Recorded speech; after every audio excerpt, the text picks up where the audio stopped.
Cuando el viento sacudió los antiguos ventanales de la casa, un rumor crujiente recorrió el pasillo desierto como si algo en su interior se agitara después de siglos de letargo. El aire estaba cargado con un olor añejo, resultante de la humedad infiltrada en los muros y el polvo acumulado en cada rincón.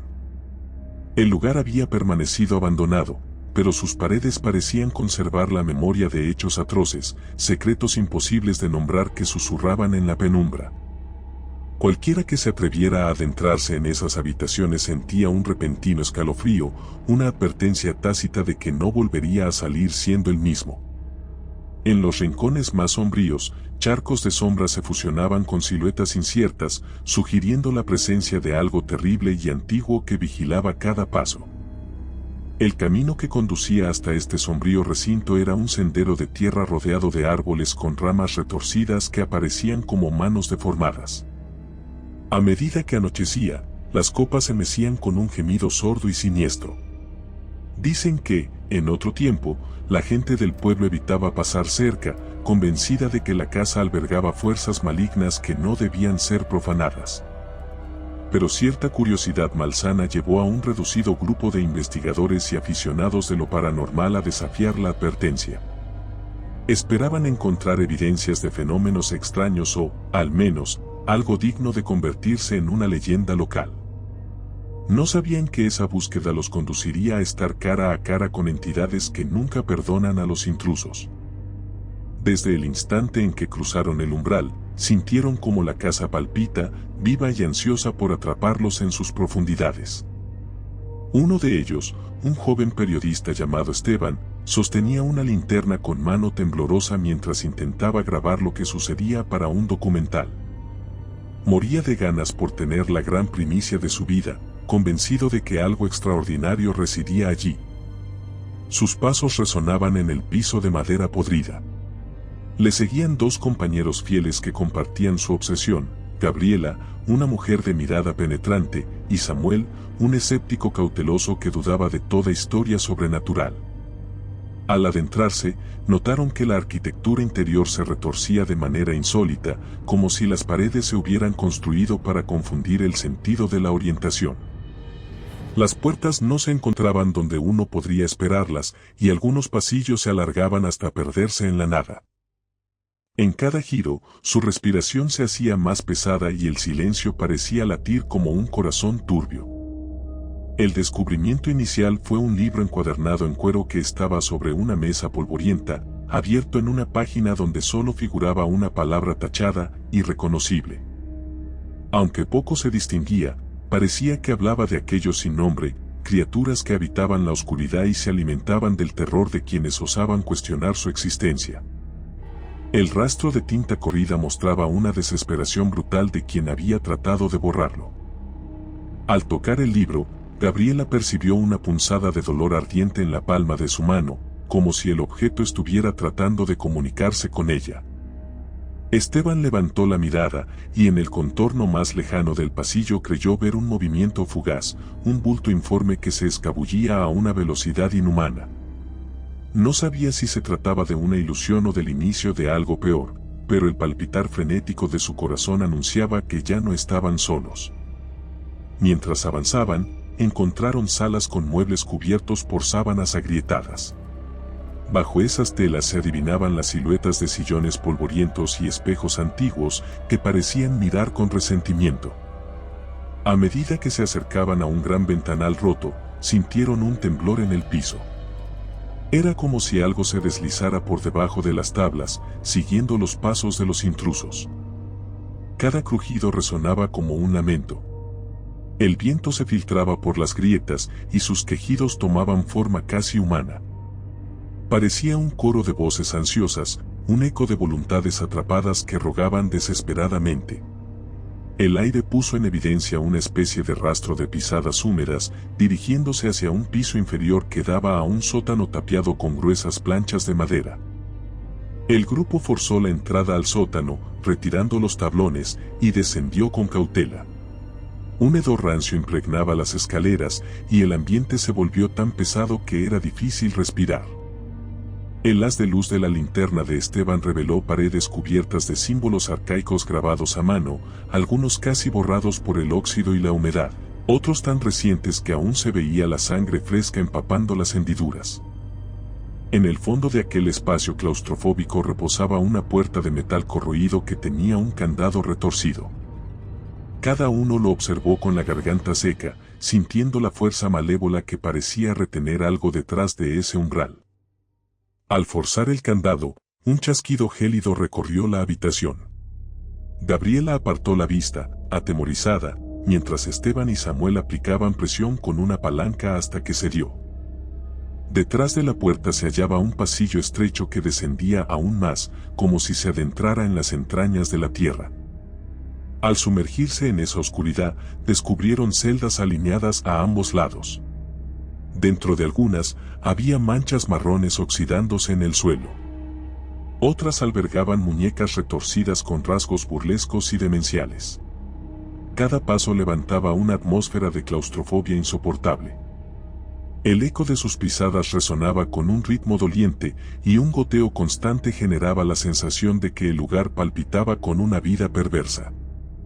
El terror se intensificó cuando escucharon un rasguño proveniente de una de las celdas más profundas. Se acercaron con el aliento contenido, sosteniendo la linterna con firmeza pese al temblor de sus manos.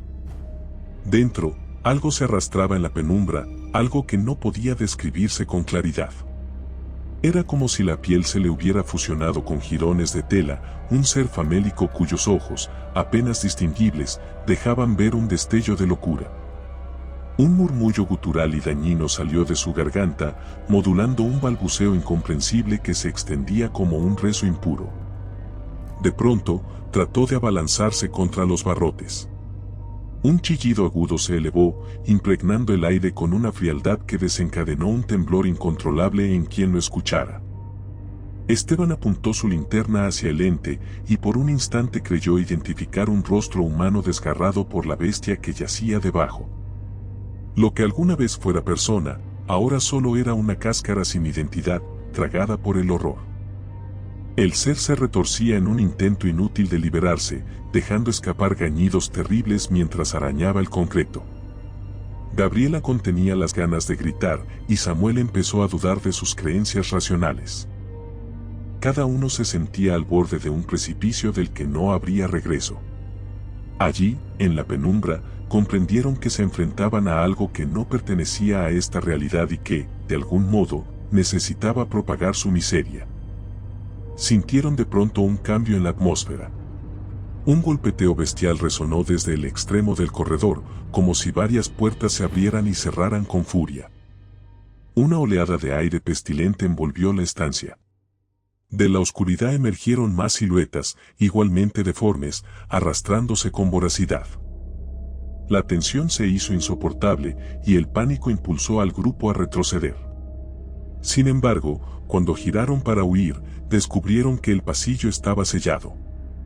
Las paredes se habían transformado, o tal vez siempre habían estado así, un laberinto destinado a atrapar a quienes osaran interrumpir aquel reino abominable. Las criaturas se acercaban. Un coro de susurros venenosos, rugidos y pasos rápidos se mezclaba en el aire. Parecían atormentadas y, al mismo tiempo, gozaban de la angustia de sus presas. Cada mirada, cada arteria palpitante, invitaba a una culminación sangrienta.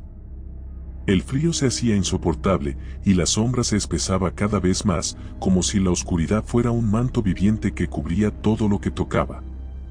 Atrapados, el corazón de Esteban latía fuera de control, con la mente llena de visiones escalofriantes que presagiaban su destino. Podía presentir que existiría un precio atroz al husmear en asuntos tan prohibidos. En su desesperado intento de escapar, forzaron de nuevo las rejas de una celda en desuso, esperando encontrar un pasadizo alternativo. Al entrar, la penumbra casi los engulló por completo. Detrás de otros barrotes, vieron signos de ceremonias profanas, velas consumidas, ofrendas hechas con huesos y un símbolo repetido una y otra vez, como si la repetición fuera un conjuro maldito. Se decía que estas acciones eran organizadas por quienes seguían los dictados de aquello sin nombre. Criaturas o entes, quizás no de este mundo, que se alimentaban de la desesperación humana y mantenían prisionera a la cordura de todo el que se atreviera a ignorar sus advertencias. Quizás alguien trató de detenerlos en el pasado, pero fue demasiado tarde y se convirtió en parte del culto. La presión mental se volvió insoportable. Por cada rincón transitado, se oía un cuchicheo que se multiplicaba, resonando con un ritmo hipnótico. Las figuras borrosas aparecían a los lados, deformes en su violencia contenida. Samuel perdió la noción de la realidad y se lanzó a correr sin rumbo, alejándose de Esteban y Gabriela, gritando su nombre sin recibir respuesta. Lo último que se escuchó de él fue un chillido opacado por el eco de miles de sombras que parecían divertirse con su dolor. Esteban y Gabriela, imposibilitados de ayudarlo, siguieron avanzando con el horror instalado en sus venas, sabiendo que los pasos que daban solo los empujaban más hondo a la boca de la casa maldita. Cada vez que intentaban encontrar alguna salida, topaban con muros movedizos o puertas selladas. El desespero los sacudía al sentir que la maligna voluntad del lugar moldeaba la arquitectura a su favor. El susurro colectivo de los seres sin nombre se intensificaba, reclamando un sacrificio, deseando devorarlos espiritualmente. Con un temblor irrefrenable, Gabriela hundió sus uñas en la mano de Esteban como única forma de aferrarse a la cordura. El periodista sentía cómo la agitación de su compañera se contagiaba y la adrenalina se mezclaba con el pánico. En cada recodo donde asomaban, los acechaba una forma oscura que reptaba contra las paredes, burbujeando en un susurro que devoraba las esperanzas. Cuando al fin creyeron divisar un ventanuco que dejaba entrar un mínimo destello de luna, se acercaron con la última chispa de valentía. El reducido orificio estaba a varios metros del suelo. Se auparon con esfuerzo, arañando la pared mojada que olía a putrefacción. La silueta de uno de esos seres surgió atrás, moviéndose a una velocidad terrorífica. Sus brazos retorcidos se extendieron para capturarlos. Esteban logró empujar a Gabriela hacia arriba, pero no pudo apoyarla lo suficiente para que saliera por completo. Un chillido de bestia retumbó en la habitación. La criatura tomó a Esteban con violencia, atrapándolo con manos frías como la muerte. La presión rompió su resistencia y se escucharon los huesos chasquear en un instante de espanto. Gabriela, incapaz de soltar un grito, observó con horror cómo la fuerza inhumana rasgaba las últimas barreras de cordura de su compañero. La desesperación la empujó a hundir los dedos en cualquier rendija para impulsarse. Se enganchó de una saliente corroída y, entre gemidos ahogados, superó el borde del ventanuco mientras oía la respiración frenética de Esteban, medio ahogada entre rugidos y gruñidos. Su vista se llenó de lágrimas, sabiendo que lo dejaba entre aquellas tinieblas. Al aterrizar afuera, rodó sobre la hierba muerta, con la vista nublada y el corazón estallando de pavor. Un grito desgarrador se extendió tras ella, pero solo el silencio respondió. Temblando, se incorporó como pudo y corrió a ciegas alejándose de la mansión. El bosque parecía un laberinto de ramas retorcidas que le arañaban el rostro y la ropa, pero al menos se alejaba de aquel infierno. Ni siquiera fue consciente de cuánto tiempo vagó. Sus pasos erráticos la guiaron de vuelta al sendero, donde la luna menguante alumbraba sus heridas. Su mente estaba partida en pedazos, rotos por las imágenes de lo que había presenciado. No quedó espacio para la cordura ni para la posibilidad de buscar ayuda. En cada sombra, en cada leve susurro del viento, sentía la presencia de esos seres. Congelada por el terror, sentía la convicción de que la casa no la había dejado escapar realmente, sino que la había marcado. El odio sin nombre la rondaba como un depredador al que no se puede ver, pero cuyo acecho se percibe hasta en el aire que se respira. Y así, perdida en la noche, supo que no habría un amanecer capaz de disipar la oscuridad que la perseguía, porque aquel horror jamás permitiría que su presa, ahora rota, tuviera forma de escapar. Sin redención, sin último consuelo, solo restaba un destino envuelto en tinieblas. Y allí, en medio del bosque, la oscuridad avanzó sin piedad. Si te gustó el video, por favor dale me gusta y suscríbete al canal, esto nos ayuda a seguir contando historias. Gracias.